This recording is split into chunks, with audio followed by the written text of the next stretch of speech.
Assalamualaikum warahmatullahi wabarakatuh. Jumpa lagi di channel yang memberikan edukasi kepada masyarakat tentang teknik negosiasi kredit macet di lembaga keuangan.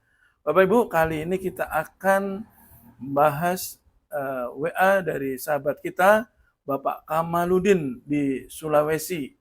Dia tidak menyebutkan dari kota mana di Sulawesi. Tapi kira-kira dia menceritakan bahwa dia aslinya dari Pulau Jawa.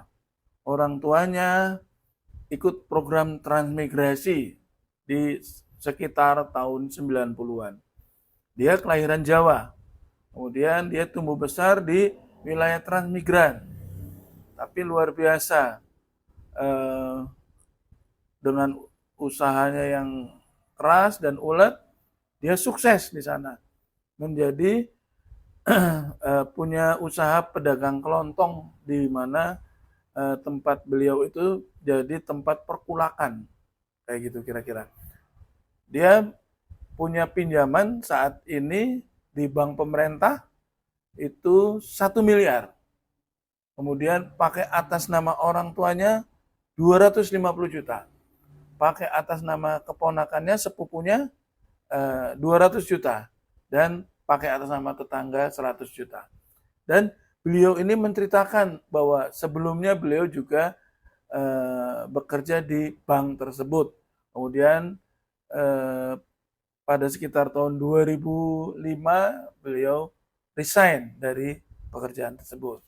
Nah, beliau menceritakan bahwa pinjaman beliau itu bisa besar juga mungkin tidak lepas dari peranan teman-teman karena mereka juga sudah kenal baik, kemudian usahanya beliau juga prospektif, maka beliau bisa menikmati pinjaman sampai sebegitu besar dan juga bisa menggunakan pinjaman pakai atas nama orang tua dan sepupu, juga atas nama tetangga.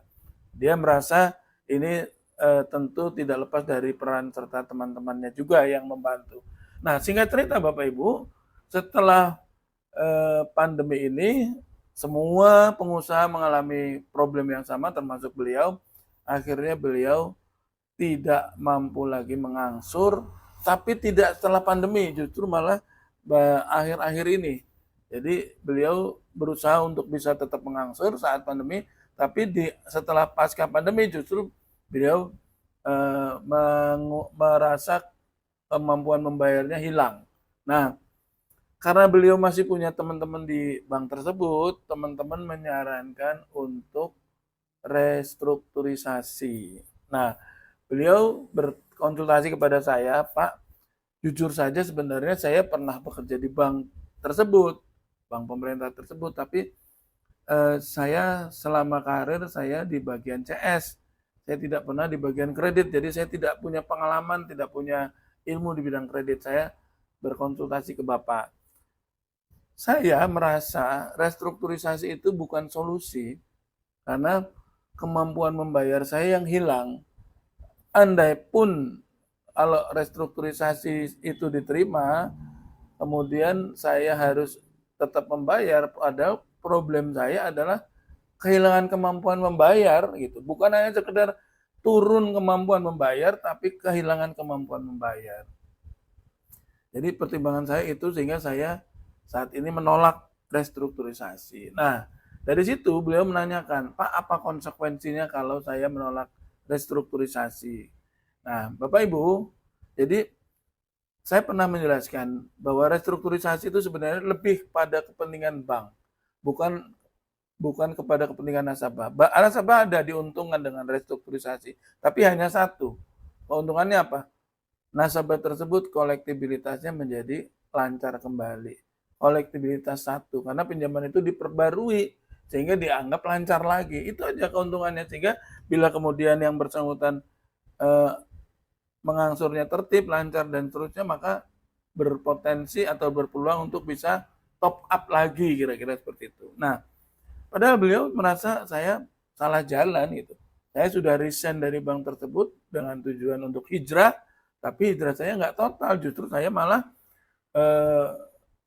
ambil kredit. Dari tadinya saya pemberi kredit ke masyarakat, malah saya akhirnya penerima kredit itu. Nah, ini kesalahan saya yang saya sadari saat ini sehingga saya tidak mau untuk restrukturisasi.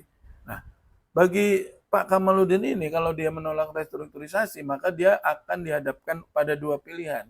Karena kreditnya sudah macet, maka pilihannya adalah lunasi atau saya lelang. Bank akan memberi pilihan seperti itu gitu. Nah, setelah beliau saya sodorkan kemungkinan-kemungkinannya, beliau malah menyampaikan bahwa kalau gitu ini semakin memantapkan saya untuk tidak restruk, Pak. Karena apa? Karena menurut beliau jaminan yang beliau berikan termasuk jaminan-jaminan yang dipakai untuk atas nama orang tuanya, untuk atas nama sepupunya maupun untuk atas nama tetangganya, semua tidak ada yang mengcover pinjaman tersebut.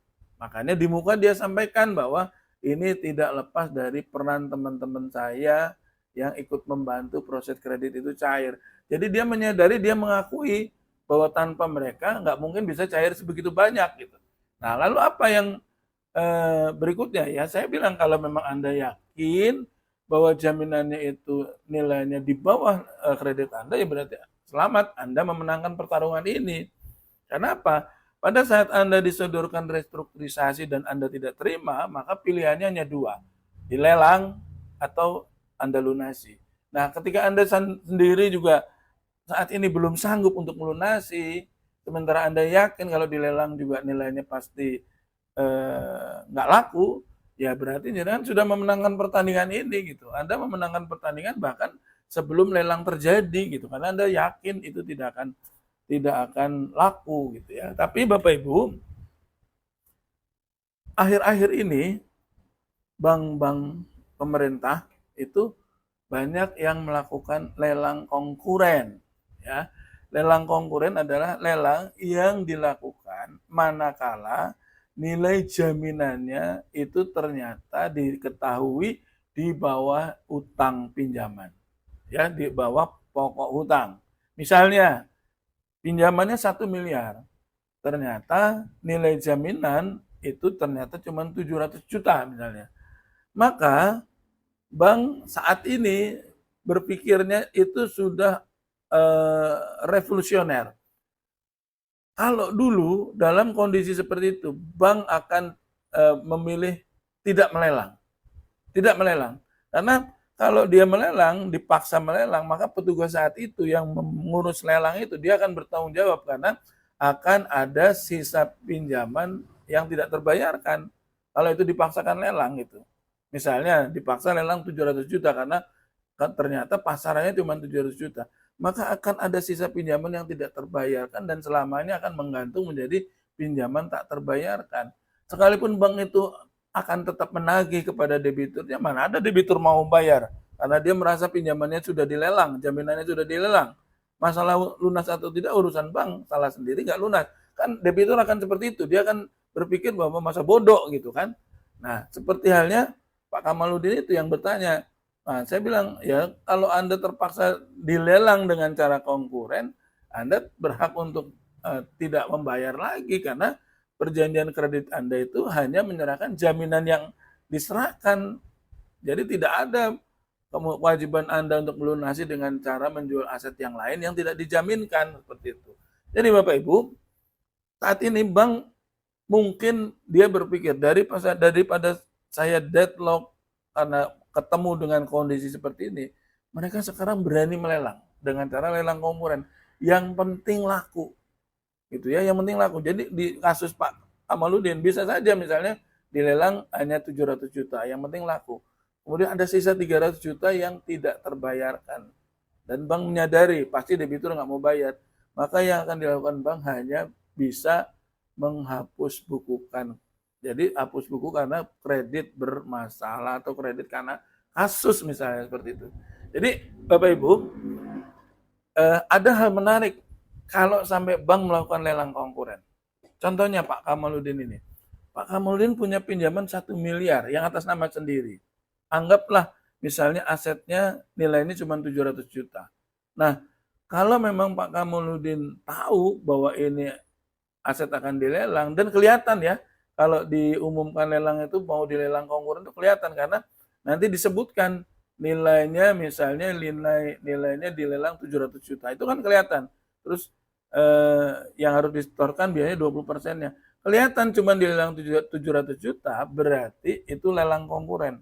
Nah, saya menyarankan kepada Pak Kamaludin ini supaya ikut lelang agar asetnya tidak terlelang ya.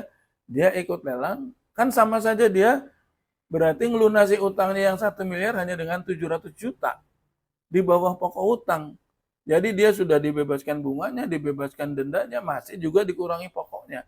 Tanpa harus menawar, tanpa harus repot-repot mengajukan surat permohonan penawaran pelunasan dengan keringanan.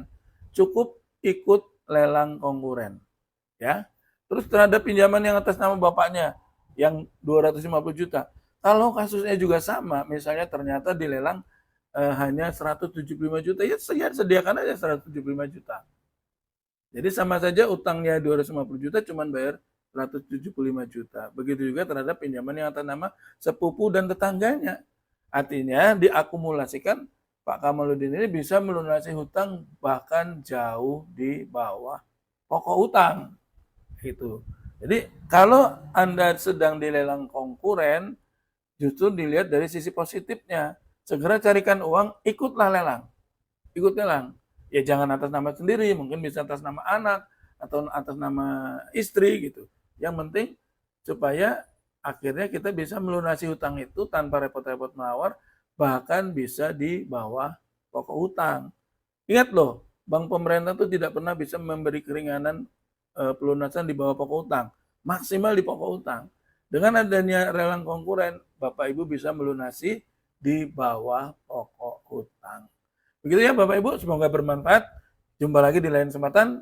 Terima kasih. Assalamualaikum warahmatullahi wabarakatuh.